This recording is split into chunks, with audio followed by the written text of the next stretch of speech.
L'été est bien avancé dans cette saison 2024 et le cap de la mi-saison est passé dans les différents championnats GT, puisque c'est le sujet du jour qui va nous intéresser principalement avec Laurent Mercier qui est de retour d'Allemagne. C'était une tournée allemande, Laurent, entre GT World Challenge Europe Sprint Cup d'un côté à Hockenheim et GT World Challenge Europe Endurance Cup au Nürburgring le week-end dernier. Et on s'est dit que avec le cap de mi-saison franchi, il serait intéressant de faire un petit débriefing de ces 6 premiers mois, on va les appeler comme ça, de l'année, spécifiquement en GT3. Salut Laurent, le retour d'Allemagne, je pense que tu as pris un petit coup de chaud, hein, c'est ça. Ouais, c'était un petit coup de chaud à Hockenheim, un petit coup de froid au Nürburgring et petit coup de chaud après être rentré. Ouais. Donc, ouais, écoute, un petit point à mi-saison. Puis parler peut-être aussi des perspectives un petit peu 2025 en GT3 et dans le futur parce qu'évidemment, on va arriver au mois d'août et ça commence à discuter sec pour l'année prochaine. Ouais, on voit avec aussi des annonces, on en reparlera évidemment. On a vu Mercedes qui a commencé à communiquer sur sa future GT3 qui est évidemment très attendue, avec toute une nouvelle organisation qui sera montée autour de ce nouveau projet. Et Laurent, je te propose de commencer on va faire un rapide retour sur les 2 manches allemandes du GT World Challenge Europe. On va commencer rapidement par la Sprint Cup, Laurent, qui s'est déroulée donc à Hockenheim il y a 15 jours, avec un circuit que l'on connaît bien dans le championnat, qui a notamment accueilli l'Endurance Cup il y a quelques temps, et cette fois la Sprint Cup, avec 2 victoires, l'une plutôt logique, en plus quasiment à domicile pour Maro Engel et Lukas Sauer sur la Mercedes numéro 48 du Winward Racing Team Manfilter, la voiture Mamba, en course 1. Et par contre, en course 2, Laurent, enfin, on avait fait un petit article avant le week-end pour dire que Emile Frey devait enfin concrétiser cette saison, puisqu'on a vu que les Ferrari de l'écurie suisse étaient souvent bien placés, que ce soit en qualif ou en course, mais sans jamais concrétiser. Cette fois, ça y est, la numéro 14 de Ben Green et Consta Lapailainen a converti les bonnes prestations du début de saison en victoire, et c'est un petit peu aussi une confirmation de tout le bien qu'on peut voir de Ben Green qui est présent depuis le début de la saison, Laurent. Ouais, tout à fait. Si tu veux revenir sur la course 1, Oui, on peut victoire commencer par la course 1 évidemment. Oui. sans trop de surprise donc de Lucas Sauer et Maro Engel. On s'attendait à une course compliquée derrière avec la BMW de pointe, la 32 WRT avec Charles Weerts et Dries Vanthoor qui était parti, je crois que c'est 19e.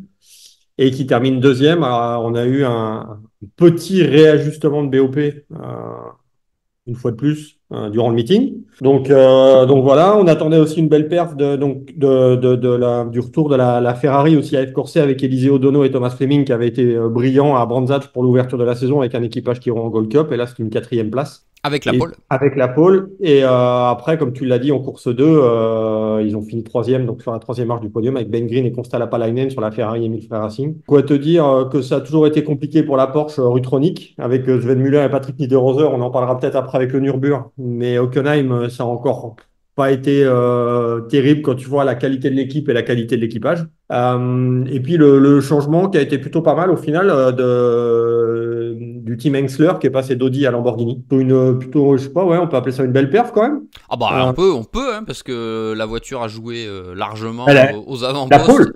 et avec la pole aussi. Donc oui, c'est un changement avec donc la voiture qui provenait de chez GRT, de chez Grasser, on en reparlera également. Et là, c'était plus que jouer la simple Gold Cup, puisque Luca Hengstler et Max Hofer sont engagés à Gold Cup dans cette Sprint Cup 2024. Et certes, ils dominent la classe pour l'instant face à Saint-Éloque et à Paul Évrard et Gilles Magnus. Mais là, clairement, ils ont joué les avant-postes au général. Donc c'est sûr que le passage de l'Audi à la Lamborghini a pour le coup été bénéfique pour le duo, c'est certain. Ouais, c'est certain. Et après, bon, on a quand même une belle diversité. Si tu prends le top 3, c'est quand même plutôt pas mal avec 3 marques différentes en course 1, avec Mercedes, BMW, Ferrari. Donc bon, on a aussi eu une belle course quand même. Il faut signaler en Silver Cup avec la BM aussi en course 1 de Callan Williams et Sam Dehaene qui a terminé, je crois que c'est 5e de mémoire. 5e, exact. Ouais, ouais. 5e, donc ça c'est 5e plutôt. aussi en course 2. Voilà, c'est plutôt pas mal. Et puis, À souligner aussi toujours la belle perf quand même de Gilles Magnus et Paul Évrard sur l'Audi Saint-Éloque qui montre que l'Audi R8 LMS, malgré son ancienneté, elle marche toujours, que ce soit avec Saint-Éloque ou que ce soit avec Trésor Attento. Et que finalement, continuer un an de plus avec cet Audi R8 LMS GT3, c'était pas forcément une mauvaise idée. Finalement, tu vois, Saint-Éloque, qui n'engage pas de voiture en pro cette année, bah finalement, on les voit peut-être autant, voire plus, avec une voiture qui fonctionne très bien en Gold Cup et qui est même plutôt pas mal en Silver Cup. Avec un podium Ouais, cette qui fois, hein. part. Exactement. Et finalement, Gold Cup, bah, du côté de Saint-Éloque, ça enchaîne les victoires. C'est ça, hein, puisqu'on rappelle, pour la Gold Cup cette année, en course 2, c'était la première fois que l'équipage Paul Évrard, Gilles Magnus n'est pas monté sur le podium de la classe, hein, ils ont terminé 4e. Mais si on reprend le déroulé de la saison, c'est 3e, premier, deuxième, deuxième. Donc bah, c'est un parcours un peu comme le parcours de Hengstler et Hofer, hein, c'est un parcours de champion, puisque le duo de la Lamborghini n'a jamais quitté le podium en Gold Cup. Et ça se traduit au championnat, puisque si le duo de la Lamborghini est à 78 points, Paul Évrard et Gilles Magnus sont à 75 points. Donc il reste 2 manches, l'une à Manicourt et l'autre à Barcelone. Bah, c'est sûr que ça sera comme dans à peu près toutes les autres classes, hein, dans cette Sprint Cup, mais ça sera très serré. Et si on refait le déroulé pour le championnat overall, hein, en pro, donc, bah, Dries Vanthoor et Charles Wirtz sont en tête. Après les deux deuxièmes places d'Hockenheim avec 73 points, et Lucas Auer et Maro Engel sont deuxième à 71 points. Donc on voit, hein, que dans toutes les classes c'est assez serré. En Silver Cup, Sam Dehaene et Callan Williams ont fait le trou, hein, ils ont un peu moins de 30 points d'avance sur César Gazo et Aurélien Panis. Mais vraiment tout est ouvert pour les dernières manches de la saison, avec donc l'épreuve française qui sera disputée, Laurent, fin août à Manicourt, et ça sera en marge du championnat de France FFSA GT également. Ouais, et on peut peut-être aussi souligner, il y a un pilote aussi qui est quand même, qui était un petit peu allez, je sais pas si on peut dire en retrait, mais un petit peu derrière, c'est derrière les pilotes qui roulent sur la même voiture qu'est la Mercedes AMG GT3, c'est Lucas Sauer. Tu vois, je pense qu'il était certainement un peu un ton en dessous. Et alors, est-ce que c'est le fait maintenant de pas mal rouler en DTM et tout, où il roule tout seul, où il a pris vraiment un petit peu de tonus. Et Lucas Sauer, ça fait vraiment partie des. Je ne veux pas dire que c'est une révélation, parce que c'est pas le cas, mais ça fait partie des belles confirmations. Et donc, c'est plutôt bien, parce que, et c'est bien aussi pour Boutsen VDS, qui a quand même terminé au pied du podium en course 2 avec Jules Goudon et Maxi Goetz. Que le début de saison en sprint a été un peu compliqué pour la Mercedes Pro, hein, de Boutsen VDS, mais là, ça s'est plutôt bien passé, plutôt bien enchaîné. Dernier point à souligner, c'est la belle prestation de Century Motorsport aussi, Laurent, avec les Ouais. 2 premières victoires de la BMW M4 de l'écurie britannique, hein, qui est habituée du British GT, champion en titre l'an dernier avec Dan Harper et Darren Lung, et qui, ce même duo, a gagné les 2 courses d'Hockenheim. Donc c'était les 2 premières victoires du tandem, ça les propulse en tête de la classe Bronze Cup dans cette Sprint Cup. Et c'est des équipes qu'on connaît un peu moins, mais on voit qu'il y a de la qualité partout en GT, hein, Laurent, puisque gagner en British GT, c'est pas simple. Au vu de la qualité du plateau et l'homogénéité des équipages. Et on voit que le travail paye pour l'écurie britannique. Dan Harper, en course 1, il a fait un peu le show quand même, hein. Il a Ah, mais été il était très, un moment dans les premières BM, hein, ouais, en piste, hein. très très bon. Alors évidemment, enfin, Dan Harper avait le rythme évidemment pour faire un podium sans aucun problème. Maintenant, il faut penser comme la voiture elle roule en Bronze Cup avec Darren Long, il y a un temps minimum d'arrêt et que forcément, quand on fait mettre le pilote bronze dans la voiture, bah forcément au classement général, cette voiture elle chute. Mais Dan Harper a fait le job sans aucun problème. Laurent, on a fait le tour de cette Sprint Cup pour le meeting d'Hockenheim. On va maintenant passer à l'épreuve endurance qui a eu lieu le week-end dernier au Nürburgring. Et là, c'est enfin, on peut dire enfin, Laurent, Lamborghini est revenu sur la plus haute marche du podium. La 3 ans. dernière fois, c'était en 2021. C'était déjà au Nürburgring. Tout ça grâce à Grasser Racing Team, l'écurie autrichienne qui est bien connue, hein, de la série SRO, puisque l'équipe avait notamment réalisé une saison 2017 quasi parfaite. Et là, avec Marco Mappelli, Frank Pereira et Jordan Pepper, le trio a ramené Lamborghini et la Huracan GT3 Evo 2 sur la plus haute marche du podium. Grasser ne s'était pas imposé en endurance depuis 2017 et ne s'était pas imposé en sprint depuis 2018. Donc ça fait quand même des sacrées disettes. Et tout ça s'est terminé de fort belle manière dimanche dernier. Laurent, le scénario de la course... et je pense que Jordan Pepper a été très bon dans son explication au micro d'Antonia Remkin, hein, sur la chaîne YouTube GT World. La course ne se gagne pas forcément au premier virage, elle peut se perdre, on va en parler notamment pour Rutronic, mais là clairement un peu la mêlée du départ avec ce qu'on peut considérer comme un attentat de David Vidales au premier virage, ça a propulsé la Lamborghini 163 en tête, et à partir de là, sans dire que c'est un cavalier seul, parce qu'ils ont été sous pression la quasi-totalité de la course, mais ils ont mené grand train sans aucune perturbation technique ou aux arrêts au stand. Ouais. Écoute, je vais pas dire que c'est pas un cavalier seul, mais c'est quand même une belle petite domination de cette numéro 163. On a un peu donné un peu de fil à retordre avec la Mercedes 48 avec Lucas Sauer, une fois de plus, encore lui, Maro Engel et Daniel Morad. Maintenant, Daniel Morad est certainement Un petit ton en dessous, allez, il faut un être petit peu en honnête. dessous. Alors, même si Daniel Morad, ça fait partie des très bons pilotes, il était propulsé pilote officiel Mercedes AMG. Maintenant, Daniel Morad, il a plus l'habitude de rouler en IMSA. Et c'est certainement, oui, un ton en dessous, Lucas Sauer et Maro Engel. Et après, le deuxième arrêt, si tu veux, Il quand a eu la sa porte. chance. Il a eu sa chance au premier virage et malheureusement pneu pas forcément température, freinage un peu Ouais, tardif. Et ouais. Franck Pereira a pas attendu, hein. Ouais, oui, et puis après, tu vois, tu as la Porsche aussi, Schumacher CLRT qui est bien remontée, qui termine deuxième. Et pour en revenir à la victoire du trio Pereira, Mappelli, Pepper, c'est un peu ce qu'on écrivait dans la performance du week-end avec Debar Automobile. C'est que moi, perso, je suis assez content que ces trois-là ils gagnent parce que c'est trois pilotes que tu n'entends pas parler. Je veux dire, c'est pas des mecs qui sont expressifs sur les réseaux sociaux, ils s'en foutent royalement. Alors, un message par-ci par-là, à la limite, mais c'est pas les plus expressifs dans le paddock, mais les mecs s'entendent très bien. J'ai eu l'occasion de déjeuner pas loin d'eux durant le week-end et tu vois, ils déjeunent toujours ensemble, ils sont toujours ensemble.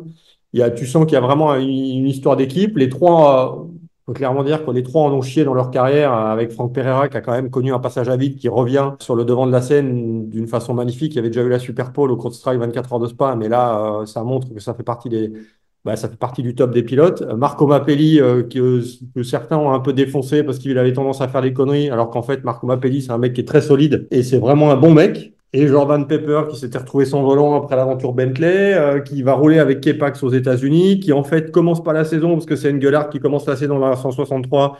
Engelhardt est totalement disparu des radars d'ailleurs, parce qu'on ne voit plus du tout, et qui vient rouler là et qui remporte la victoire avec Lamborghini, qui restait qui avait plus de victoire depuis plusieurs années, et avec Grasser Racing Team, qui, une fois de plus, a mis une petite branlée à Iron Lynx. Bah oui, hein.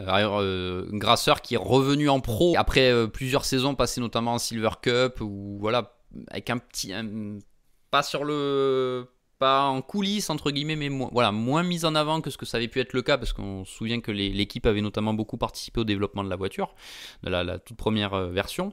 Et là, le retour vraiment en tant qu'équipe parmi les équipes de pointe Lamborghini se passe très bien pour l'écurie de Gottfried Gasser. Comme tu le mentionnais, Franck Pereira a fait la Super Pole au CrowdStrike 24 heures de Spa et sans le souci de ravitaillement en début de course.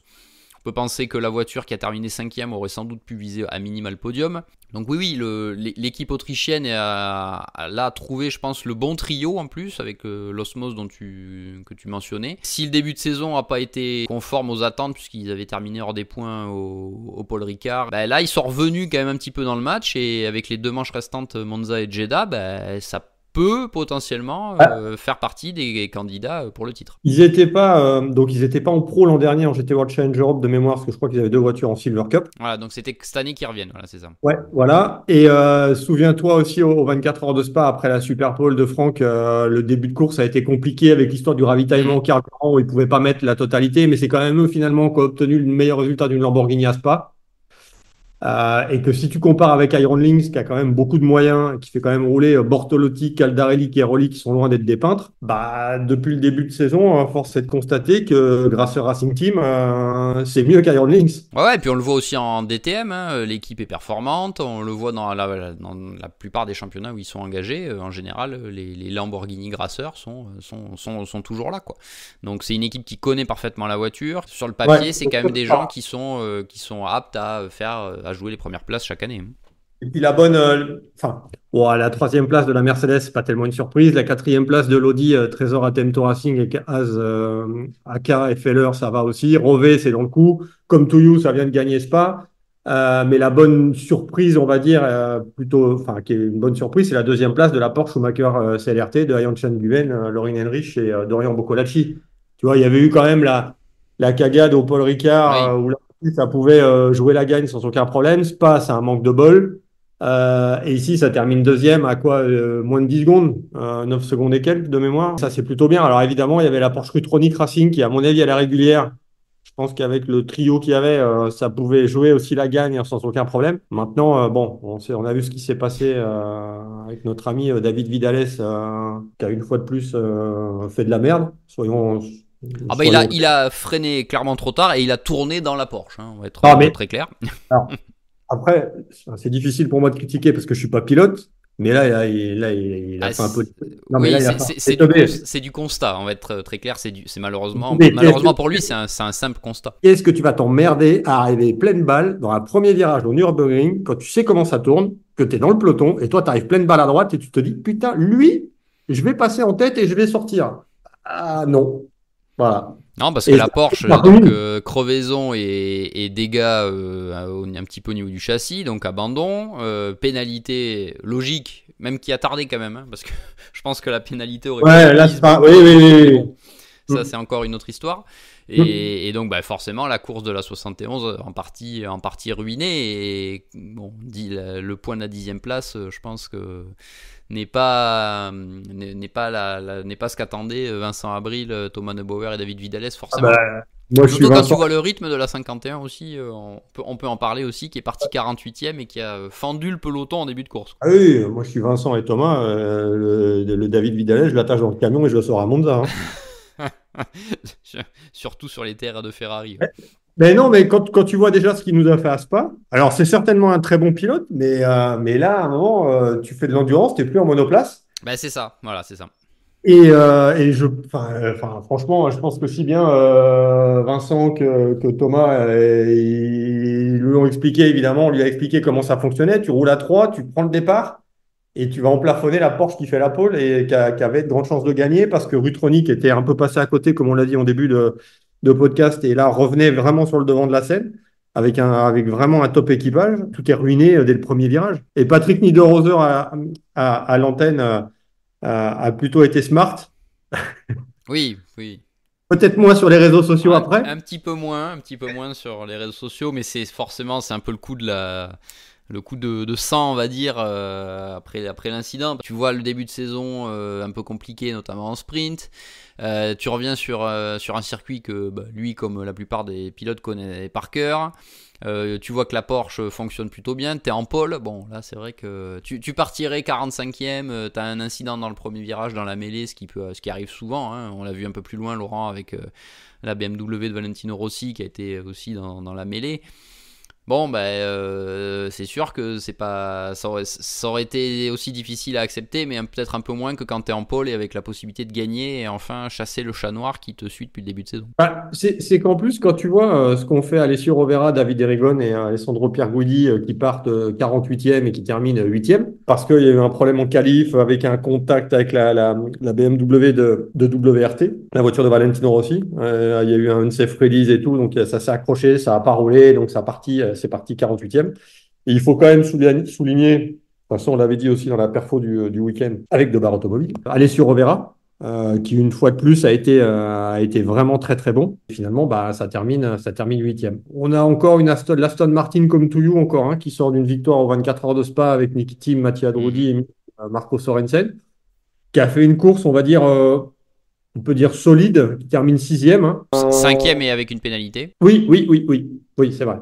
Voilà, donc c'est plutôt pas mal. Et à côté de ça, une déception quand même dans le camp BM avec WRT qui est totalement passé à côté. On l'a vu, il y a eu contact et tout. Et la 46 de Valentino Rossi, Maxime Martin et Raffaele Marcello, on l'a pas vu du week-end. Non, c'est ça. Très Et elle surprenant en termine qualif 18e. notamment, mais compliqué. Compliqué. Chez Rover Racing, on a perdu beaucoup de autant au début de course sur la 998, le contact avec la Mercedes numéro 2 Get Speed, où on retrouvait notamment Jules Gounon. Un incident qui a d'abord occasionné une pénalité pour la 998, pénalité finalement retirée après visionnage des caméras embarquées de la dite 998.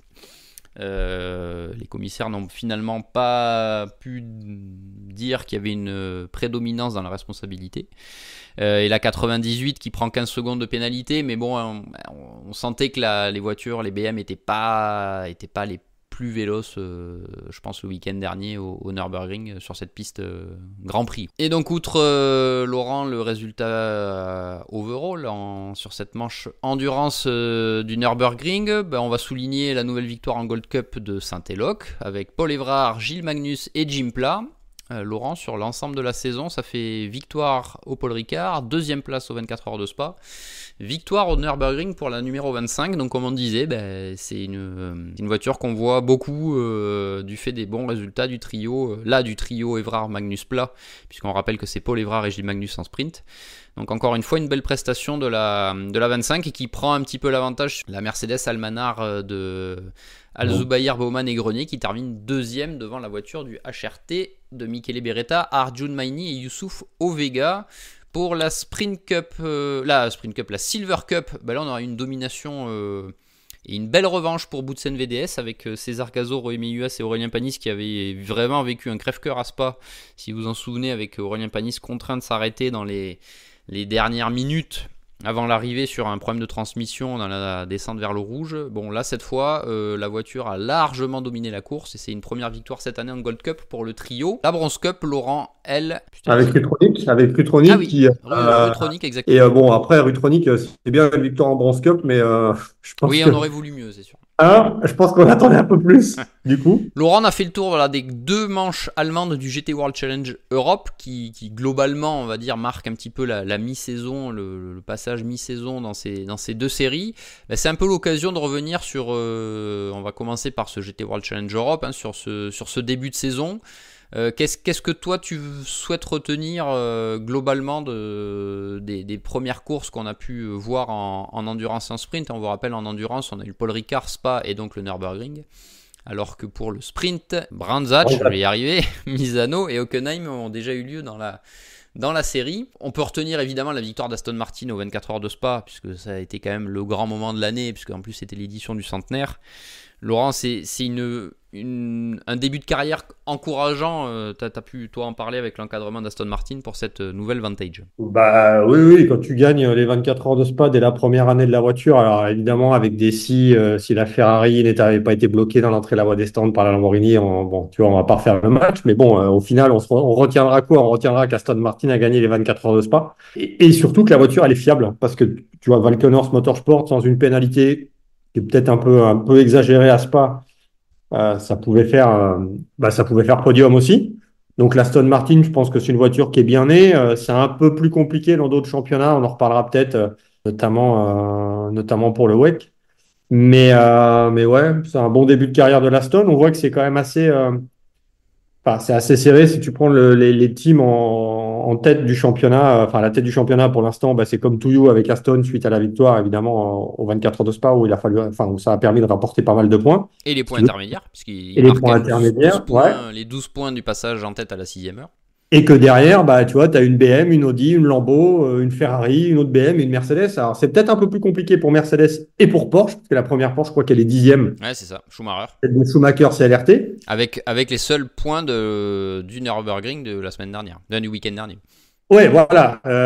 Donc c'est un peu, ça c'est un peu les deux déceptions, c'est certainement Mercedes et Porsche dans ce championnat-là. Je pense qu'on attendait mieux aussi de la BM jusqu'à présent, la BM 46 du trio Rossi, Martin, Marciello. Et puis que la 32 a pas de cul. Non, pour changer. Là, c'est le premier zéro pointé de l'année en endurance, puisqu'ils avaient marqué 12 points au Paul Ricard et au cumul 18 points à Spa. Et là, 0.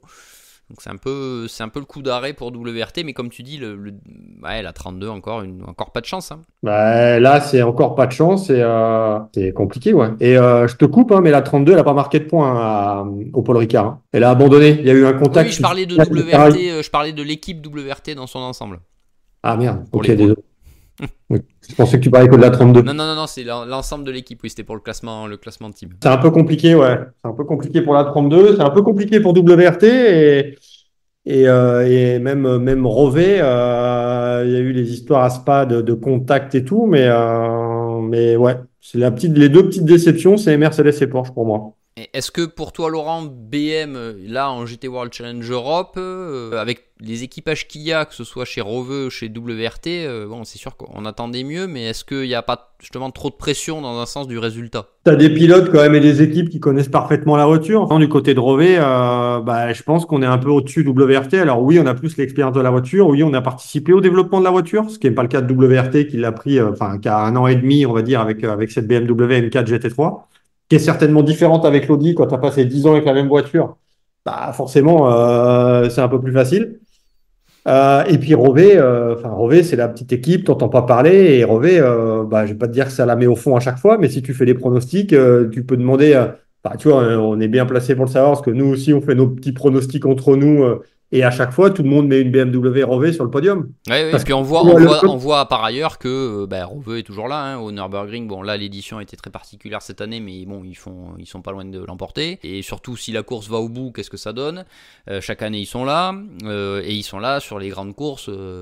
T'es là depuis un petit peu plus longtemps que moi, mais à chaque fois qu'il y a du Spa ou du Nürburgring dans les tuyaux, que ce soit avec Ah la oui, oui, M6, que ce soit oui. avec la M4, on a toujours vu Rove.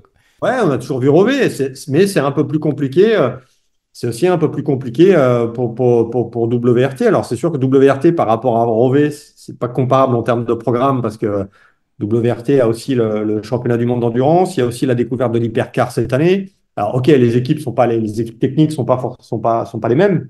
Mais pour l'instant, c'est un peu compliqué. Tu prends un Raffaele Marciello qui était au-dessus du lot jusqu'à l'année dernière sur une Mercedes, où le mec, même si tu lui mettais, je sais pas, 3 sacs de sable et 2 sacs de ciment, il était capable de te faire la pole. Bah là, c'est plus le cas. Si tu regardes, il a fait quoi? Je sais plus quelle était sa place euh, en qualif, mais c'était peut-être pas en Q1, ça devait pas être dans le top 10, je pense. Il devait être au-delà du top 10 peut-être. C'est compliqué. C'est vraiment compliqué. Et est-ce que dans un sens, WRT pâtit de ce double programme, comme tu le mentionnais, Hypercar GT3? Ouais, je sais pas, parce que je te dis, les personnes sont pas les mêmes, mais maintenant, je pense que le problème aussi, c'est si tu es pilote ou si tu es équipe, si jamais tu es dans une spirale un peu négative, c'est peut-être compliqué de retrouver la spirale positive. Et en plus, tu as quand même de plus en plus d'ajustements de BOP en cours de meeting. Je pense que c'est de plus en plus compliqué aussi, notamment avec l'arrivée des moteurs turbo d'équilibrer correctement les voitures et que si t'es à 2 dixièmes, bah, tu es loin, mais si tu es à 2 dixièmes, bah, tu es toujours à 2 dixièmes et tu restes à 2 dixièmes. Donc, tout ça faisant, c'est pas simple, mais faut faire en fonction de ces ajustements de BOP en cours de meeting qu'on n'avait pas spécialement dans le passé. Il y a toujours un petit peu un jeu politique, forcément là-dessus, mais bon, on sait que la Porsche est compliquée, on sait que la Porsche, elle a une fenêtre d'exploitation qui est hyper étroite, qu'à des moments, tu es dedans et le lendemain, tu reviens et tu pas dedans et tu sais pas pourquoi. Donc ça, c'est un peu compliqué. Donc toutes les marques sont quand même là. Tu avais quand même 50 voitures au Nürburgring et dans l'ensemble, ça fonctionne toujours plutôt bien. Oui, puisqu'on voit, on le disait quand on est revenu sur la course, hein, Audi a été dans le top 5 avec la quatrième place d'Atemto. Ferrari, certes, n'a pas pris le départ depuis les meilleures positions pour la 51, mais est largement revenu. Donc s'ils avaient été dans le bon wagon, on peut estimer que Pierre Guidi, Rigon et Rovera auraient joué sans doute le podium. C'est sûr qu'au niveau équilibrage des forces, on est plutôt pas mal, mais après il faut exploiter aussi la voiture jusqu'au damier. Mais là, il y en a qui sont plus doués que d'autres, sans doute. Le truc, c'est que si tu veux extrapoler un peu, bon, on est quand même on est un peu dans l'époque, enfin, on va commencer un peu le mercato par rapport au futur et tout, mais aujourd'hui, tu vois, tu as un budget, tu as un bon budget, tu te dis, tiens, je vais faire du GT3, j'ai une équipe, je vais acheter un châssis. Et là, tu réfléchis, tu dis, bon, alors, je vais acheter quoi comme châssis? Même si tu as les moyens de faire une caisse allez, en pro, tu achètes une Ferrari, il va falloir que tu tapes à F Corset en face à toi. Bon, ce qui est quand même pas facile parce qu'eux connaissent la voiture de A à Z. Tu vas aller chez BM, tu dis merde, BM, il y a déjà Rové, il y a déjà WRT. Ouais, pas simple. Tu vas chez Lamborghini. Bon, tu as Iron Lynx qui pour l'instant Racer. Ouais, Grasseur qui fait du bon boulot et Aaron Lynx qui est quand même derrière, quoi qu'on en dise. Mhm. Bon, ok, tu dis c'est compliqué. Tu vas chez Aston, tu as deux équipes qui sont comme Toulouse et Valkenhorst, mais là tu dis ouais, c'est peut-être pas une mauvaise idée parce que tu as encore le côté un peu nouveauté. Et je pense sincèrement que Valkenhorst et comme Toulouse sont plutôt logés à la même enseigne en termes de soutien d'Aston Martin. Après, tu as McLaren. Ça a toujours été compliqué. Ça a toujours été un peu compliqué, même si la voiture, elle fonctionne très bien, mais ça a jamais été simple de travailler avec McLaren. Bon, maintenant, c'est peut-être un peu mieux quand même que ça l'était du temps de la 412C. Tu dis, bon, ok, McLaren, c'est pas simple. En plus, c'est des Britanniques, c'est en dehors de l'Europe. Il y a quand même, ça aussi, c'est quand même un problème aussi en termes en termes de finances et tout. Mercedes, c'est peut-être pas con parce que Mercedes, tu dis, ok, est-ce que je peux pas, t'as plus à Codis, ok, qui est parti. Il te reste quoi? Il te reste Get Speed, il te reste Boutsen VDS Et Winward. et Winward. Bon, Boutsen VDS, c'est la première année avec la Mercedes, donc c'est un peu un début. Aller lutter contre Winward et GetSpeed, c'est peut-être un peu compliqué, mais tu dis, ah, il y a peut-être un truc à faire. Si tu trouves un bon deal pour avoir une Mercedes AMG GT3 en 2025 et attendre la nouvelle voiture en 2026. Tu te dis, bah, c'est peut-être Oui, ça pas. c'est un move un peu, Ouais. enfin plutôt intelligent de la part de Boutsen, c'est sûr. Et c'est certainement pas con si tu devais arriver avec une équipe en 2025. Bon, ok. Et après, tu as l'autre solution, c'est d'aller chez Porsche, mais Porsche, il n'y a pas de voiture, c'est compliqué d'en avoir. Comme je disais tout à l'heure, la fenêtre est quand même courte, c'est pas facile à exploiter. Et puis, c'est difficile. Enfin, je veux dire, tu as même des équipes qui vendent des Porsche, je vais pas dire le double du prix du neuf, mais tu as quand même une équipe qui vend une Porsche qui a un an de compétition qui la vendait 900 000 euros. Tu vois, donc tu es quand même 400 000 euros plus cher. Alors, il y a Ouais. peut-être quelques pièces, mais environ 400 000 euros plus cher que la neuve. Bah, acheter une Porsche, ouais, ok.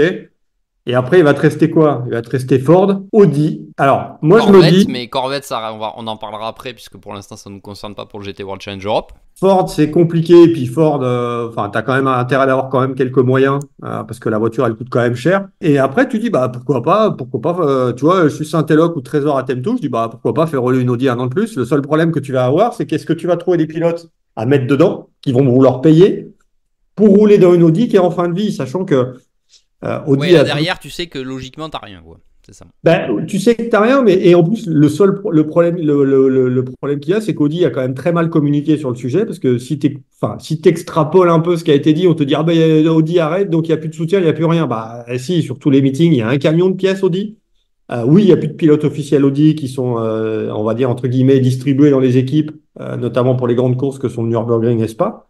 Mais tu as une caisse qui est fiable, qui est entre guillemets pas cher et qui est connue pour la BOP. Si tu regardes la BOP de l'Audi, en fait, bah, elle ne change pas vraiment en cours de saison. Bah, tu peux avoir quelques petits écarts en termes de poids. Tu as une voiture qui est éprouvée. Maintenant, bah, il faut trouver des pilotes à mettre dedans. Et ça, c'est peut-être le plus compliqué. Donc, finalement, si moi j'étais une équipe aujourd'hui, je pense que j'achèterais une Mercedes. Donc, suivez, les bons de commande sont ouverts chez Non, mais Merci alors, Compétition. plus pour préparer un petit peu l'avenir et Oui, peut-être que c'est sûr que c'est Mercedes. peut-être la marque où tu as un chemin avec l'arrivée de la future voiture. On peut en parler tout de suite, hein, Laurent, puisque Mercedes a communiqué il y a quelques jours en indiquant effectivement que sa future voiture arriverait donc effectivement vers 2026. Une échéance qui était déjà à peu près connue depuis quelques temps.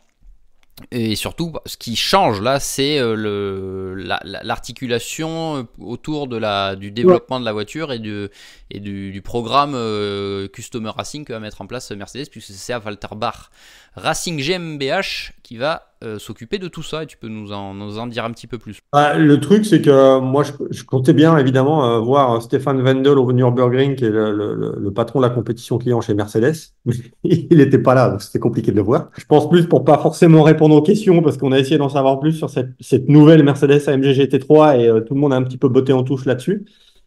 Maintenant, si enfin, Mercedes a les compétences pour, quand tu vois la qualité quand même de la AMG GT3, qui a quand même une belle carrière, sachant que ça n'a jamais été la voiture qui a dominé, mais c'est une voiture qui est constante. Enfin, tu peux en parler aux pilotes et tu connais comme moi Jules Gounon, Maro Engel et compagnie. Quand tu discutes avec eux, ils te disent tous que quand tu arrives sur un circuit, tu sais pas si tu vas gagner, mais tu sais que tu seras normalement dans le match. Et c'est une voiture quand même qui manque qui manque de VMAX, ça, c'est connu, mais qui est plutôt bien dans toutes les conditions et qui est plutôt facile. Et surtout qu'il y a un de ses avantages, c'est d'être très douce avec les pneus, ce qui aide beaucoup Ouais, en fin de relais. en plus. Donc, si Mercedes n'est pas con, bah forcément, tu vas prendre les bons points de la Mercedes AMG GT3 pour les mettre sur la nouvelle. Mais, donc ça, c'est 2026. Après, tu peux aussi te poser la question de Lamborghini. Tu peux peut-être te dire, bah pourquoi pas la Lamborghini aussi, l'Huracan pour l'instant, et arriver en 2026 avec la nouvelle voiture. Lexus, je pense que t'oublies parce qu'il n'y aura pas 50 000 voitures dès 2026. Je pense qu'il y en aura en WEC et peut-être en GT World Challenge Europe, mais ça s'arrêtera là pour la première année. Peut-être en IMSA, quand même, Oui, ça peut-être en reste un IMSA, oui, marché oui, important. ouais, peut-être certainement en IMSA aussi, mais bon, là, il faut attendre un petit peu. Et puis, enfin, quoi qu'on en dise, tu restes un peu dans l'inconnu parce que la Lexus, la RCF GT3, elle fonctionne en IMSA, mais ailleurs, tu vois, c'est Oui, c'est compliqué en plus WEC. Ça a été compliqué. compliqué en GT World Challenge Europe, même si à un moment, avec Tekin, ça a plutôt bien marché, mais il n'y a pas eu d'engagement sur le long terme. Donc, c'est pas simple. Donc, écoute, ouais, ouais, ou une Mercedes, ça me paraît plutôt pas mal. Donc, l'année prochaine, je sais plus si on l'a dit, mais tu as l'Evo de la BM aussi Oui. qui va arriver. Donc voilà. Donc, après, ouais, quand tu discutes avec les équipes qui sont pas sur le point, mais qui réfléchissent justement à changer de marque, elles ont toutes un peu le même discours qu'on vient d'avoir là, c'est-à-dire que bah il faut un peu prendre les avantages et les inconvénients de toutes les marques, voir contre qui tu vas rouler, ce que ça va te coûter, ce que tu peux avoir comme pilote, ce que tu peux avoir comme soutien. Est-ce que tu auras le même soutien est-ce que si tu achètes une Ferrari, tu auras le même soutien que AF Corset? Maintenant, tu vois, en GT World Challenge Europe en endurance, bah, c'est difficile à savoir parce que AF Corset, il n'y a pas Émile Frey qui roule en pro, et tu vas en sprint, bah, il n'y a pas de AF Corset en pro. Donc, c'est pas simple. S'il faut prendre une décision, c'est pas évident. Oui, et puis si on élargit un peu le champ de vision, Laurent, dans les autres championnats, on voit que c'est un peu aussi la même chose. Hein. Regarde, je te prends l'exemple du DTM, où en ce moment Lamborghini est aux avant-postes avec Mirko Bortolotti. Bon, même si c'est des engagements un peu différents, parce que ce n'est qu'un seul pilote, il n'y a pas autant de... Le système économique du championnat n'est pas le même. Mais la diversité des marques est tout à fait représentée, hein, puisqu'on a Lamborghini, Audi, BMW et Mercedes aux 4 premières places pour l'instant du classement pilote. On retrouve les mêmes. Et on retrouve des équipes qui sont aussi vues en GT World Challenge, hein, puisque Emile Frey exploite les Ferrari, Grasser exploite la Lamborghini. Winward exploite la Mercedes, donc on retrouve certains éléments du GT World Challenge au niveau de la diversité, de l'homogénéité, dans un contexte un peu différent, hein, très professionnel avec un seul pilote, des arrêts au stand qui comptent beaucoup, un peu comme en Sprint Cup, hein, c'est un petit peu le même format. Mais le DTM, il n'y a encore que 20 voitures aussi. Hein. Donc Ouais. là, pour arriver en DTM, c'est compliqué parce qu'il faut aussi il faut très bien connaître le championnat. Hein. On voit que les équipes sont majoritairement allemandes ou connaissent très très bien le championnat depuis des années, hein, ce qui est le cas de Grasser ou de Emile Frey, très Bah, compliqué. alors après, ce que je dis, enfin, ce que je disais juste avant, notamment pour la Porsche, donc là, on va extrapoler le GT World Challenge Europe, c'est que tu vois, la première Porsche, on a dit, 10e au championnat endurance avec Schumacher CLRT, c'est ça? Au classement team, oui, dixième place. Et tu prends le WEC avec une Porsche 911 GT3R et ça gagne 4 courses sur 5. Oui, et l'an Tu dernier, vois? la Porsche a dominé en DTM, et cette année en DTM, c'est quand même nettement plus compliqué pour Ah, Montezema, puisqu'il y a, que je ne me trompe pas, il y a une seule victoire pour Thomas Preining, et qui n'est que sixième, il est champion en titre. Donc, c'est pour ça que tout ça, c'est quand même difficile parce que si tu prends en compte le DTM, enfin, ou même d'autres championnats, alors le WEC un peu moins parce que c'est la première année du LMGT3, mais tu as des pilotes ou des équipes qui sont bien une année, l'année d'après, ils sont nulle part, alors qu'au final, bah, Thomas Prenning, il connaît la Porsche, que Thomas Prenning, c'est un bon pilote, il est pas devenu mauvais du jour au lendemain, tu vois. Bien Donc sûr. ça, c'est pas simple. Et Manthey, qui gagne 4 courses sur 5 et qui, s'il n'y avait pas eu la pluie à Imola, je pense qu'il aurait fait 5 sur 5, même si c'est pas avec la même voiture, parce qu'au Mans, c'est l'autre, enfin, c'est pas la voiture pure Racing qui a gagné, mais la voiture Manthey. Mais Manthey qui a développé aussi la Porsche, qui connaît parfaitement la voiture, qui a certainement aussi un faux pilote bronze dans la voiture, avec Alex Malikin. Et ça gagne 4 courses sur 5.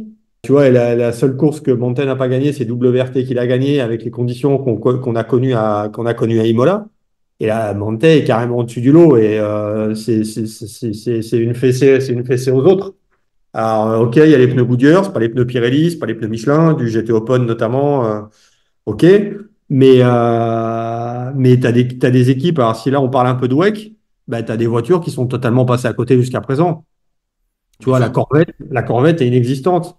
Alors, alors qu'en GT World Challenge America, elle a gagné. Alors certes, c'est pas le même plateau ni la même concurrence, puisque il y a quand même nettement moins de voitures et il y a beaucoup de pro-am dans la série. Là, la Corvette a enfin gagné en IMSA, mais il a fallu Ouais, attendre quand même. mais moi, je pense, alors nous, on peut le dire, les acteurs non, mais nous, on a le droit de le dire. Je pense qu'aujourd'hui, la balance de performance sur LMGT3, elle n'est pas bonne, tout simplement. Il faut appeler un chat un chat. Nous, on va pas prendre 10 000 € parce que les médias, enfin, nous, on n'est pas ni équipe, ni pilote, ni constructeur, mais jusqu'à présent, je veux dire, la BOP, alors, c'est pas une critique parce que c'est la première année. C'est quand même un système qui est différent du système SRO parce que là, on a quand même des histoires de couple-mètre, d'histoires d'énergie pour la voiture et tout. Donc, c'est un système qui est différent pour le législateur. Donc, il faut laisser un peu de temps. Mais aujourd'hui, je suis désolé, mais c'est difficile de dire que la BOP en LMGT3, elle est bonne. Donc, elle va certainement être ajustée. Ça va certainement rentrer dans le rang. Mais pour l'instant, tu as un peu l'impression que la Porsche, tu lui mets 300 kilos, elle est toujours devant. Parce que c'est la plus lourde et elle continue à gagner assez facilement. Et si tu regardes en European Le Mans Series, c'est un petit peu la même chose.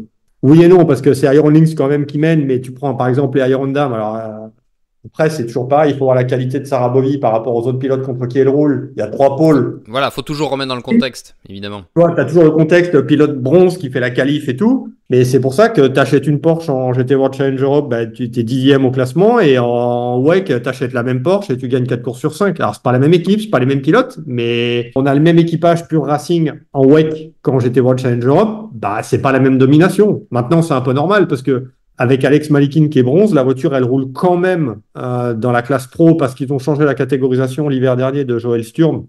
Donc, si on veut garder le même équipage, il faut rouler en pro. Mais, euh, mais ça, c'est pas la même domination dans les deux championnats. Bien sûr. Je te prends un autre exemple. Bon, alors il faut encore remettre dans le contexte, c'est pas les mêmes pilotes comme tu dis, mais East Talent qui est venu s'essayer au GT World Challenge Ouais. au Nürburgring, East Talent qui domine le GT Open cette année avec Christopher Haas et Simon Reicher. 3 victoires déjà cette année, ils sont en tête avec 72 points. Bon là, ça a été quand même un peu plus compliqué, même si c'est pas du tout le même format, parce que là c'était une course endurance, c'était pas le même pilote, il y avait Albert Costa qui arrivait dans l'équipe. Mais c'est ça, on passe d'un championnat à l'autre. C'est très compliqué. Dire une voiture et surtout une équipe très performante en WEC ou inversement en GT World Challenge peut être bien plus en difficulté dans d'autres séries. Et pour moi, le meilleur exemple, ça reste quand même AF Corset en WEC. AF Corset n'a toujours pas gagné en WEC. Ouais, mais c'est sûr. Et c'est pour ça que je te dis, là, je suis pas persuadé que la BOP aujourd'hui, elle soit optimale. Maintenant, je le répète, c'est pas une critique en soi. Il va falloir du temps. Faut équilibrer tout ça. Là, on a quand même affaire à des constructeurs qui suivent l'engagement des équipes. Et là aussi, les constructeurs sont malins. Et les constructeurs, évidemment, essaient d'en montrer le moins possible pour essayer de sortir du bois quand il faut. C'est-à-dire dans les grandes courses. On va être C'est-à-dire, très, très clair. ouais, c'est-à-dire dans les grandes courses. Alors pour le WEC, ça va être les 24 heures du Mans, évidemment. Pour le GT World Challenge, ça va être les 24 heures de Spa. Mais, euh, mais c'est sûr que là, pour l'instant, c'est un peu compliqué, ouais. C'est un peu compliqué, comme tu as affaire alors, à des changements de BOP incessants en GT World Challenge durant les meetings. Bon, maintenant, On a vu, Laurent, dans les difficultés, on a vu ce que ça peut entraîner il y a quelques jours en GT World Challenge America où Flying Lizard, le client de Flying Lizard, a décidé de ne pas courir la course oui, 2 tu as raison. T'as raison. au Virginia International Raceway. Ouais. Parce qu'en plus, donc clairement, c'est clairement expliqué par l'équipe, les changements de BOP faits d'un côté en Europe, où donc le GT World Challenge était à Hockenheim, ne sont pas forcément ceux qui sont vus de l'autre côté de l'Atlantique en GT World Challenge America. Et ben mécaniquement, le client a dit, mais attendez, pourquoi l'Aston Martin qui globalement avait perdu du poids, hein, ça a été ça à Hockenheim, moi je perds pas du poids aux États-Unis. Alors certes, le contexte n'est pas le même, hein, le circuit n'est pas le même, etc. Mais bon, on arrive vite à ce genre de situation un petit peu compliquée. J'ai un peu peur que quand on ait des clients comme ça, qui sont les clients qui payent, Qui paye, en plus c'est ça, c'est qui paye. et qu'on arrive de plus en plus à ce système-là en disant, bah moi je suis pas content donc je m'en vais. Maintenant, quand tu viens dans un championnat, tu sais pertinemment que tu dois faire face à une BOP. Sinon, tu viens pas. Mais d'un autre côté, je peux aussi comprendre qu'avec l'argent qui est investi, que tu te dis, ouais, mais attends, c'est quoi l'histoire? Et on en revient toujours au même. On va en revenir encore à cette histoire-là. Le problème, c'est qu'il y a une vraie omerta sur le sujet parce qu'il n'y a pas d'explication. Ah oui. Et moi, c'est un peu ce que je regrette dans le truc. Là, Bah, on va. être transparent, forcément, ça faciliterait la compréhension pour... Déjà, nous, on pourrait être sûr de certaines analyses qu'on fait, puisque des fois, nous, on analyse avec les données qu'on a. Puisque effectivement, la BOP d'un week-end n'est pas la même que l'autre, mais ça, c'est normal. C'est le principe de la BOP par rapport au circuit, etc., par rapport aux voitures. Mais c'est Bah, juste que moi, certains changements de BOP, des fois, nous, sont pas compréhensibles.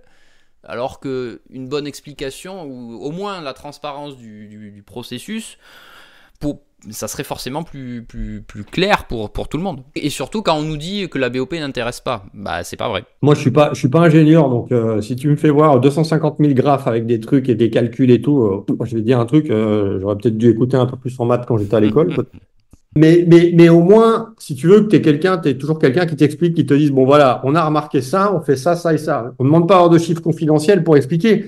Et maintenant, on ne peut pas nous dire que ce qu'on écrit, c'est pas vrai, parce que de toute façon, on est obligé, nous, d'extrapoler. Alors, en GT World Challenge Europe, tu peux encore discuter avec les équipes et les pilotes de BOP. En WEC, tu ne peux pas. Enfin, si tu peux, mais tu peux pas le retranscrire. Maintenant, bon, tu as les acteurs qui sont susceptibles de prendre une amende. Alors, on va quand même publier incessamment sous peu une interview de Vincent Voss qui ne parle que de BOP, mais qui en parle plutôt d'une façon, on va dire, positive et qui donne son avis et qui a un avis qui est suffisamment intéressant, même si on ne sait pas si, vu qu'il parle en bien de la BOP, est-ce que c'est lui qui va récupérer 10 000 euros? Mais c'est toujours un peu cette omerta et ce pourquoi on change comme ça, pourquoi on fait ci, pourquoi on fait ça. Et d'un autre côté, tu peux dire, bah ok, alors peut-être que c'est les constructeurs à la fin de la séance qui vont gueuler, qui vont dire, ah ouais, mais moi je suis pas content et si c'est ça, je m'en vais. Ouais, ouais. Mais moi, je te prends un exemple que je trouve très bien au niveau sportif. Football américain, les arbitres expliquent la décision des coups de sifflet ou des sanctions, et surtout c'est diffusé au micro du stade, dans les enceintes du stade, ce qui est que les gens ont l'explication de la faute, et je trouve ça très bien. Pourquoi vous avez sifflé à cet instant-là? Parce que j'ai vu ça, ça et ça. Alors qu'avant, tu pouvais siffler, t'allais dire ah ouais mais lui il a pas vu, ou enfin des exemples d'arbitres qui n'ont pas vu quelque chose que 30 000 personnes ont vu dans un stade, je peux t'en donner 50, mais là au moins c'est clair. Voilà, et c'est une transparence qui, à mon avis, serait excellente dans le sport auto pour le sujet qui Mais nous concerne. le truc, enfin, je pense que ce qu'il faut bien faire comme différence, c'est que le spectateur lambda qui vient voir une course de voiture et qui vient voir peut-être une ou deux courses de voiture dans l'année, il ne sait même pas ce que c'est la BOP en Oui, fait. ça c'est C'est sûr. un carré de la BOP. Nous, on fait partie des médias en fait, qui parlons que d'endurance à longueur Spécialisé, très clairement. spécialisée. Donc forcément que notre lectorat à nous, et c'est ce qu'il faut arriver à faire comprendre, notamment aux législateurs, Et c'est que spécialisé. et notre lectorat à nous, il attend de savoir ce qu'il en est par rapport à cette balance de performance ou de cet équilibre de performance. Que je ne suis pas sûr que sur les 300 000 personnes qui avaient aux 24 heures du Mans, je ne suis pas persuadé qu'il y ait beaucoup de pourcents qui savent ce que c'est la BOP, tu vois. Bien sûr. Parce que les gens, ils viennent voir aussi un spectacle, ils viennent voir des voitures, ils viennent voir un show, et ils n'en ont rien à foutre que la Cadillac, elle va prendre 15 kilos, qu'elle aura 3 kilowatts de moins que la Porsche ou que la Ferrari ou je ne sais quoi. Mais maintenant, quand tu vois, nous, le nombre de clics que font les articles qui parlent de balance de performance, c'est bien qu'il y a un intérêt, sinon tout le monde s'en foutrait. Bah, que ce soit juste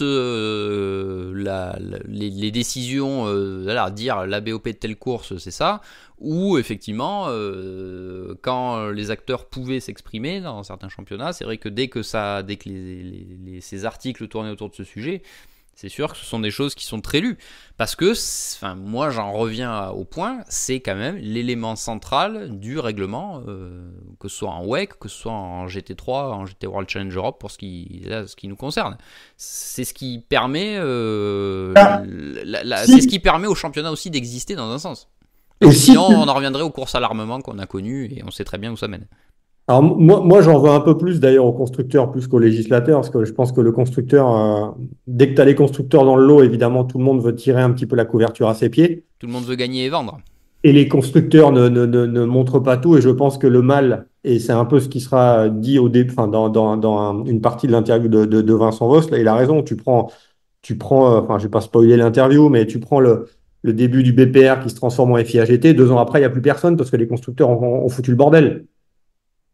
Parce que les constructeurs veulent gagner, que maintenant on a dit à tout le monde, bah, comme il y a une BOP, vous pourrez tous gagner. Bah, non, vous ne pourrez pas tous gagner, parce qu'à la fin, il n'y aura toujours qu'un vainqueur. Euh, donc, euh, donc, euh, donc on en reste là. Mais, euh, mais c'est sûr que si les constructeurs jouent au con et que le législateur s'en rende compte, bah, la meilleure solution, enfin, pour moi, hein, c'est un avis perso, sans divulguer de chiffres confidentiels, mais le législateur pourrait dire, ah ok, d'accord, donc vous n'êtes pas content. Ben voilà, nous on a remarqué ça, on fait ça, ça et ça. Et normalement, le constructeur, après, ben, il a juste un droit, c'est de la fermer. Bien sûr, c'est pour ça que moi je prône la transparence. Si tu veux, Totalement. souviens-toi, Pierre, ce qui s'est passé il y a quelques années aux 24 heures de Spa avec les Mercedes qui avaient toutes pris une pénalité parce qu'il y avait eu un problème d'homologation et tout. Bah, Mercedes a eu beau l'ouvrir à un moment en disant oui, on n'est pas content, on ne reviendra pas l'année prochaine. Bah non, sauf que l'année d'après, tu avais autant de Mercedes au départ. Et qu'en plus, ils avaient été plutôt beaux joueurs, si tu te souviens, avec une campagne publicitaire Oui, après où ils n'avaient pas gagné, mais qu'ils avaient été quand même en mesure de gagner. La campagne publicitaire était un peu ironique, donc c'était plutôt sympa. Mais à un moment, si tu laisses cette omerta s'installer, bah, il en arrive ce qu'il en arrive avec des gens qui sont pas contents et c'est un peu dommage. Moi, ce que j'attends quand je parle d'une course le dimanche soir ou le lundi matin, bah, c'est que ce soit le meilleur qui a gagné durant la course. Et là, le problème, c'est que je sais pas si c'est le meilleur qui a gagné. C'est c'est pas simple, oui. hein. Ouais, c'est certain. Mais je jette pas la pierre à qui que ce soit parce qu'on est rentré dans un système et c'est pas facile d'en sortir. Donc, c'est pas une lutte contre le législateur qui a pas le rôle facile parce qu'il doit se taper les équipes, les constructeurs, les pilotes. Donc ça, je le comprends tout à fait. Et le but du constructeur qui, lui, va être de un peu bah, de savonner la planche du législateur. C'est pas simple. Mais on a quand même de belles courses. C'est ça qui reste, c'est ça qui reste important. Bon, la course là du week-end dernier, parce que c'est l'exemple le plus récent, aura quand même été assez intéressante, hein, puisque le duel Lamborghini-Mercedes a largement animé la course. Au final, Laurent, de tout ce qu'on a vu depuis le début de la saison, on a quand même un spectacle cohérent en piste. Bon, effectivement, on a quelques dominations un peu trop fortes. Bon, on va reprendre l'exemple du WEC avec la Porsche Mantei, mais là, il y a aussi, comme tu disais, peut-être un problème, j'aime pas dire ce mot, mais il y a un paramètre pilote à prendre en compte pour la domination de la numéro 92. Mais après, de ce qu'on voit, moi je prends encore l'exemple du DTM. Le DTM cette année, c'est comme l'an dernier, c'est super bagarre. Il y a quand même pas beaucoup de polémiques depuis le début de la saison dans la série. Et quand on voit le classement, il n'y a qu'un seul pilote qui a gagné 2 fois. En plus, il est loin d'être en tête, hein. Jack Aitken, il n'est que 9ème.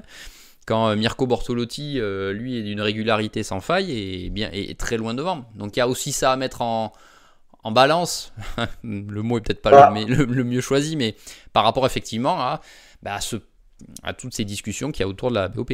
Je suis pas suffisamment impliqué en DTM en termes de discussion et tout, parce que c'est un championnat qu'on a quand même plutôt tendance à couvrir à distance, même si on échange avec les pilotes qui roulent dans le championnat.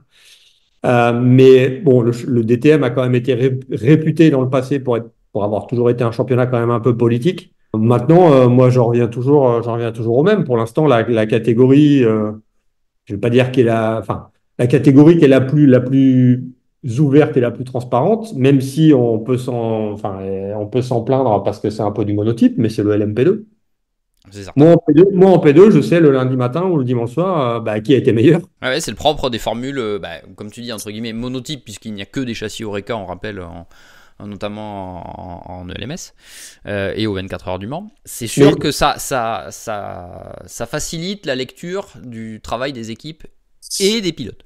c'est un peu dommage sur le plan de la diversité, parce que moi j'aimais bien dans les années passées la diversité de châssis, même quand on avait des protos ouverts en LMP2 où tu avais pas mal de bruits différents, de looks différents. Alors évidemment, là c'est un peu chiant parce que c'est tout le même bruit, c'est tous les mêmes châssis, c'est tous les mêmes pneumatiques, donc tu as moins cette histoire de diversité. Maintenant, à côté de ça, bah, tu vois qui bosse. Et une fois c'est lui, une fois c'est lui, une fois c'est lui, et tu sais que là, c'est le travail de l'équipe avec la stratégie et le travail des pilotes. Parce que le châssis est le même. Le châssis est le même et en plus, le châssis, il est éprouvé. depuis des années. De toute façon, tout ça, il faut faire avec, hein, s'il n'y avait pas cette BOP, de toute façon, il n'y aurait pas tous ces constructeurs, hein. Donc, il faut quand même voir aussi parce qu'il faut voir le verre à moitié plein ou à moitié vide. Mais sans la BOP, il n'y aurait pas tous ces constructeurs en hypercar, il n'y aurait pas tous ces constructeurs en GT. Ni tous les championnats, c'est sûr. Ni tous ces championnats-là, parce qu'aujourd'hui, on va pas se mentir, il n'y a pas un championnat qui vit mal. Non, non, bien Parce que sûr.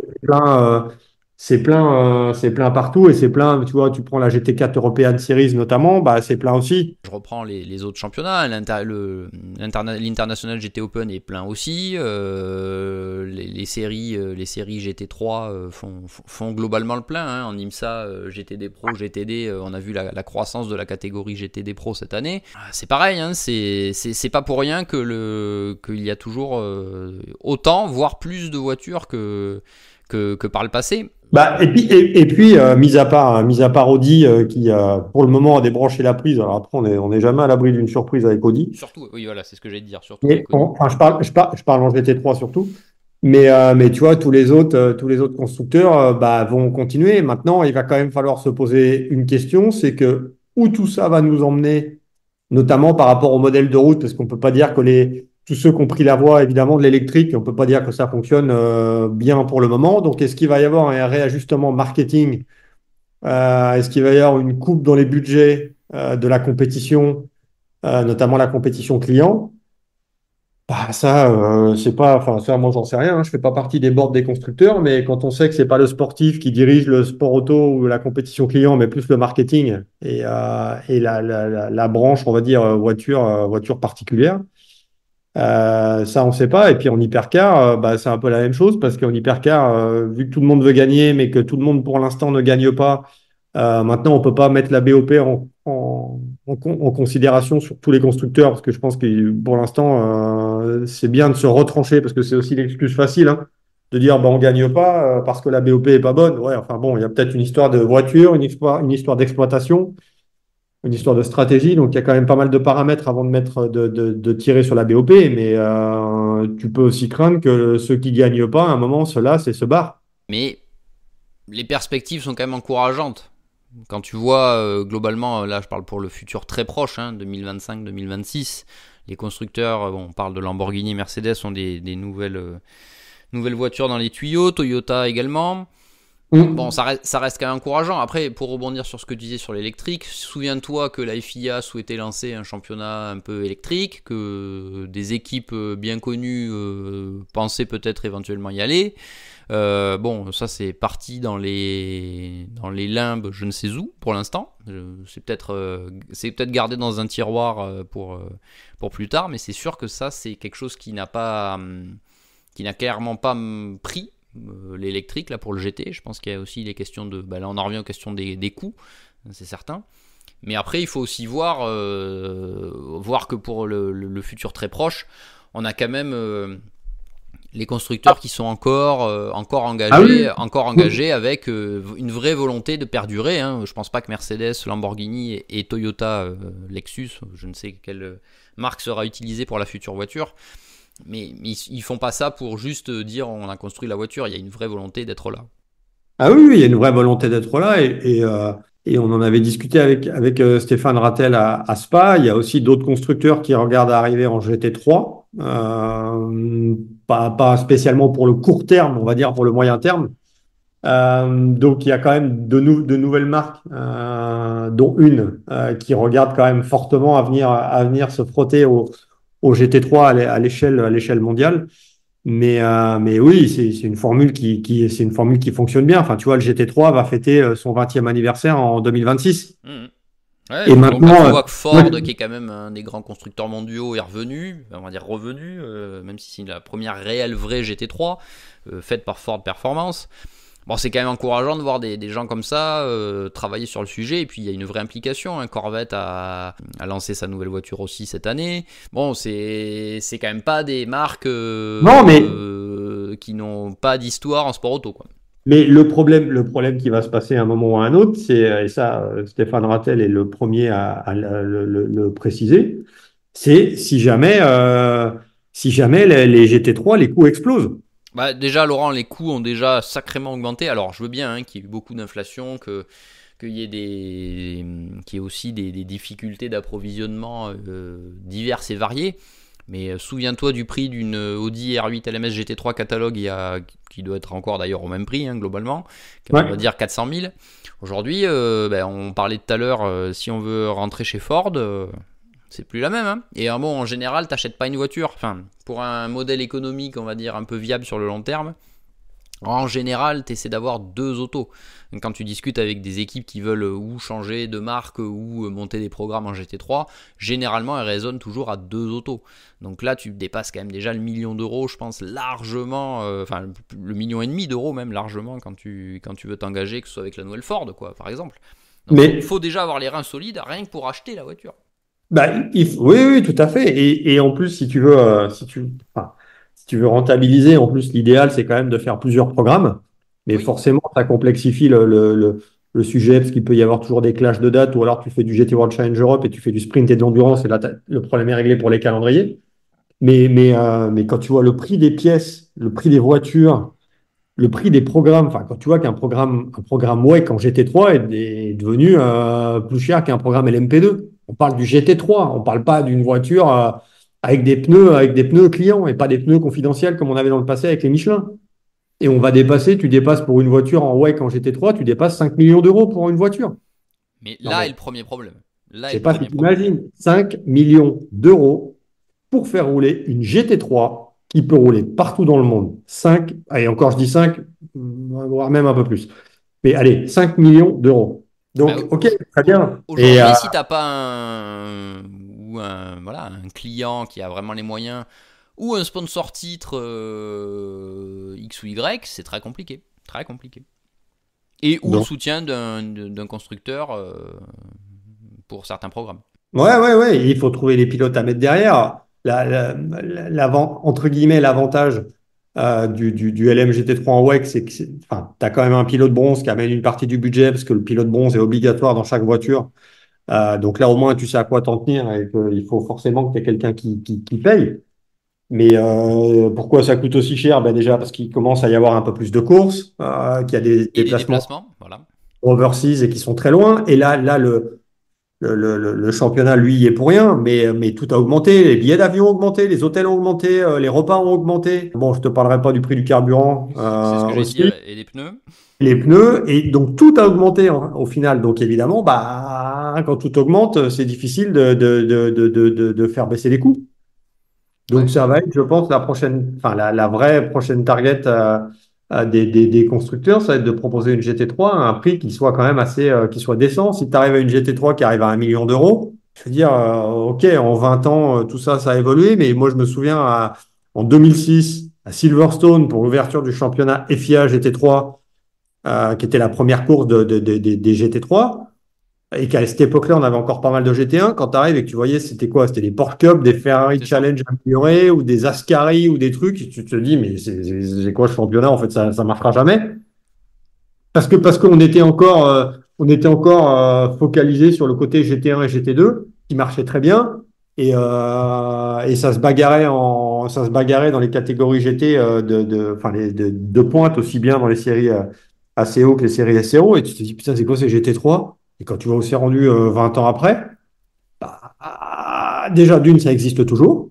De deux, les tuneurs du début, je pense Oui. à Raptor qui développait la Lamborghini, Ascari, Alpina qui développait une BMW B6 qui a pourtant remporté un titre en ADAC GT Masters, Callaway, euh, Matek. Matek avec la Ford.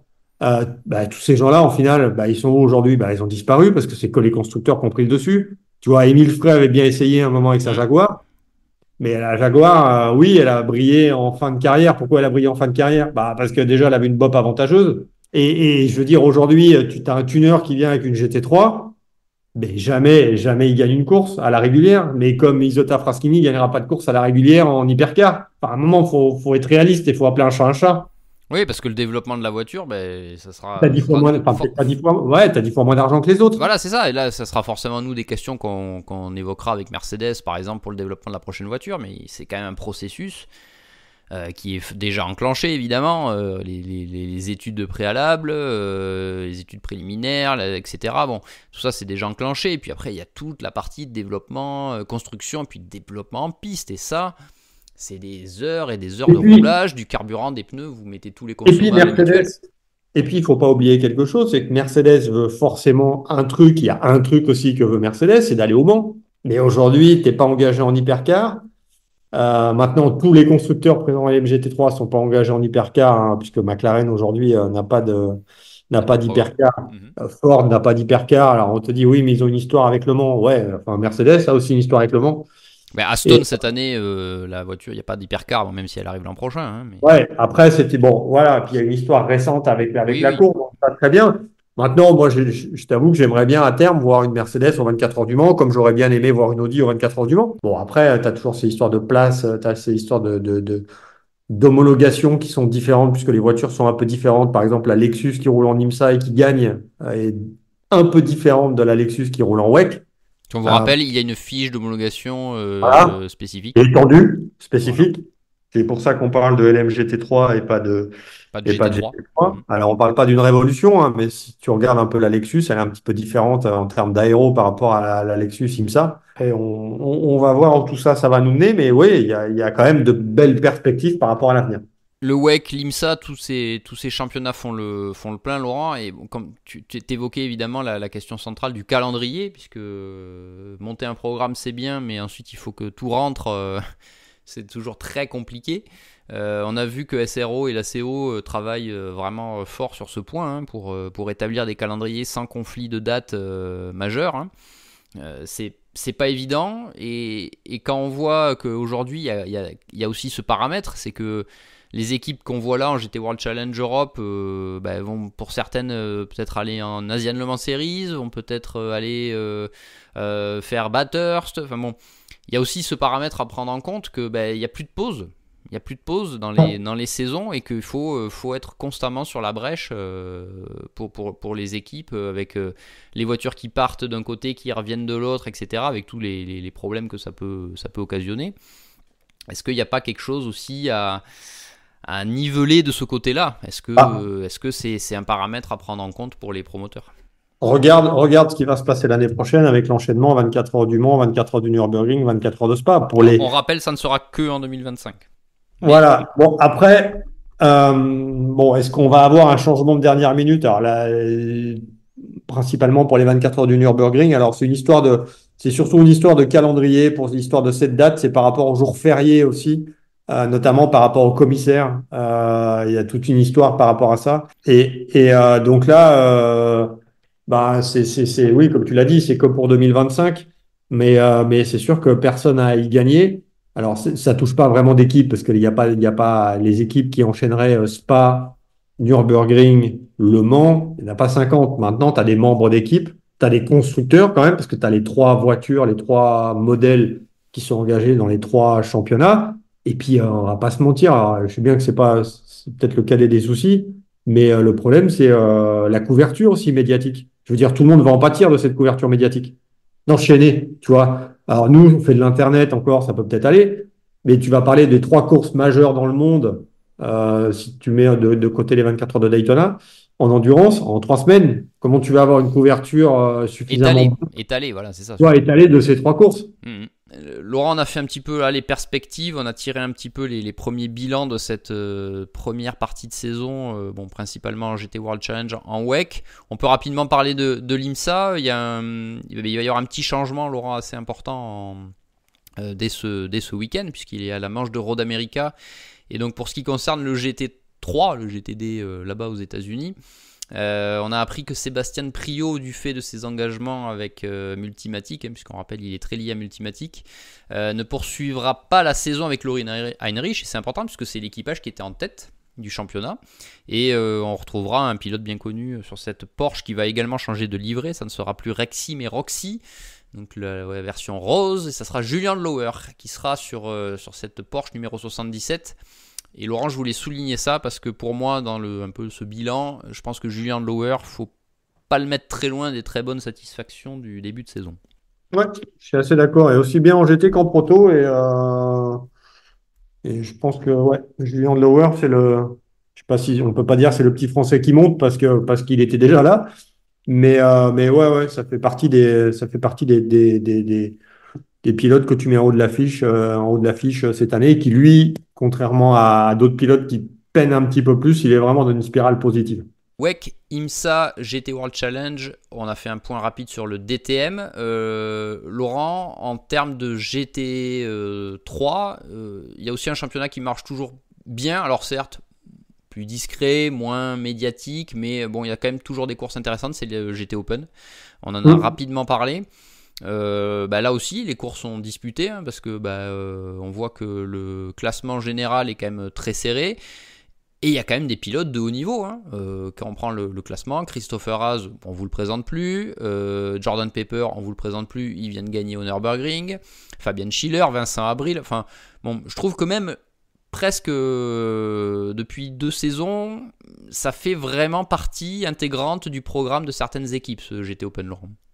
Ouais, le GT Open, ça fait partie des championnats qui ont eu des hauts, des bas, et ça fait surtout partie des championnats qui plaisent aux équipages pro-am, parce que tu as moins de voitures quand GT World Challenge Europe, donc tu te fais un peu moins tasser en tant que pilote gentleman. Et ça permet aussi de te faire épauler par un pilote pro. Donc ça, c'est plutôt pas mal. Et le championnat GT Open, en plus, c'est que des circuits F1, enfin grade 1. C'est un calendrier qui se tient chaque année, les circuits qui se tiennent chaque année. Donc écoute, c'est un championnat qui a aussi plutôt la cote. Et on parlera effectivement des autres séries GT3 rapidement. Hein. Bon, le British GT fait toujours le plein, tout comme le GT World Challenge Asia qui a des grilles assez impressionnantes. Et ça a été vraiment un des axes de travail importants de SRO ces dernières années, et ça porte ses fruits. Le GT World Challenge America, peut-être dans une passe un poil plus difficile, mais la grille se maintient. Il y a également la catégorie GT 300 en Super GT. Bon, certes, qui est forcément un petit peu moins regardé que le GT 500, mais on retrouve quand même des pilotes, Bruno Spengler, Lilou Wadou pour ce qui nous concerne chez les Français, avec des équipes également qu'on connaît, hein, D-Station Racing qui est en GT 300 et en WEC. Bon, ces championnats-là, c'est ce qu'on disait tout à l'heure, hein, la santé est bonne, mais encore une fois, attention à tous les éléments dont on a parlé, BOP, etc. Ouais, c'est ça. On en a parlé brièvement, mais il y a aussi le LMS qui se porte bien en termes de GT Bien sûr, aussi. oui, on n'en a pas parlé, mais... Et puis je pense qu'on aura d'ici quelques semaines, puisque les engagements sont pas terminés, mais les engagés en Asian Le Mans Series, et je pense que la catégorie GT fera elle aussi le plein. Ouais, il y a le GT d'une façon mondiale et globale a vraiment le vent en poupe. Ouais. Laurent, mais je pense que le tour a été est conséquent. Voilà, on voulait un peu faire le tour et l'état des lieux un peu de cette catégorie GT3 à mi-saison, avec notamment les perspectives pour l'avenir. C'est ce qui est important à cette époque, puisque, comme on vous le disait, les équipes commencent à réfléchir largement au programme de 2025, que ce soit dans la continuité ou dans le changement. Hein. Forcément, il y aura des annonces qui seront faites assez dans cette deuxième partie de saison, et qui seront forcément intéressantes à suivre parce que ça donnera certaines tendances. Donc c'est pour ça qu'on a voulu vous faire un petit peu ce petit état des lieux. Laurent, merci en tout cas. Maintenant c'est la pause estivale, ça y est, la vraie, pour un petit peu moins d'un mois, puisque le prochain grand rendez-vous pour ce qui nous concerne avec le GT World Challenge Europe, ça sera Manicourt, la manche française, qui sera fin août. Mais d'ici là, il y a quand même d'autres épreuves, hein, notamment dès ce week-end, il y aura du Super GT, il y aura surtout l'IMSA à Road America, évidemment, que nous suivrons, et toute l'actualité du GT et les différentes séries sera toujours à retrouver sur Endurance Info. C'est la pause estivale des championnats, mais ne vous inquiétez pas, les articles divers et variés seront toujours au rendez-vous de cette période sur le site, et on vous encourage à vous abonner et aussi à aller voir les anciens podcasts Track Limit qui sont toujours disponibles. Vous pouvez y aller si vous avez manqué une course durant cette première partie de saison. Nous avons lancé en début d'année le podcast, et vous pouvez retrouver les différentes analyses, que ce soit en WEC, pour certaines manches également de l'IMSA, ou évidemment en GT World Challenge. Donc n'hésitez pas à aller sur les différentes plateformes, que ce soit sur YouTube, sur Spotify et autres, pour écouter ces différents numéros. Merci Laurent en tout cas, et puis rendez-vous rapidement dans un prochain numéro de Track Limit. À bientôt.